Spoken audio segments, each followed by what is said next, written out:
of California. He is a member of the House Oversight Committee, as well as the Select Committee on the Strategic Competition between the United States and the Chinese Communist Party. Congressman, it's always a pleasure to see you. I thank you for your time. So, the president calls the dictator of China a dictator, and that's what China is upset about?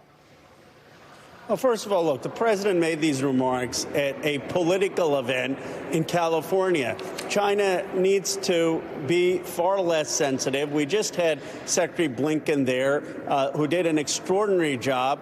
We asked for open lines of communication with China. We said, can we have military-to-military conflict? China is the one that reneged that. So the United States has acted in good faith, and it's China that's not reciprocating.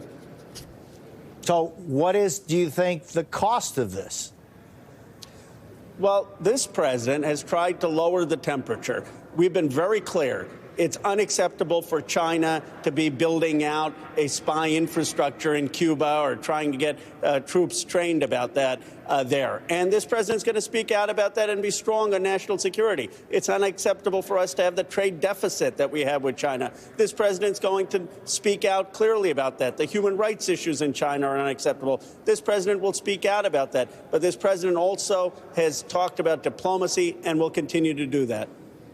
And, Congressman, I want to touch upon what you just mentioned. The Wall Street Journal reports that during the Trump administration, U.S. officials reviewed, quote, intelligence that tracked workers from the Chinese telecom giants Huawei Technologies and ZTE entering and exiting facilities suspected of housing Chinese eavesdropping operations in Cuba, according to people familiar with the matter. How alarmed are you by these recent developments, or certainly news reports recent? It looks like these bases and these efforts have been going on since the Trump administration. How concerned are you about these? Well, I'm concerned that it's been going on for a few years. I believe the president is acting appropriately and decisively to make sure that that does not continue. They are putting diplomatic pressure on Cuba. They have raised this with China.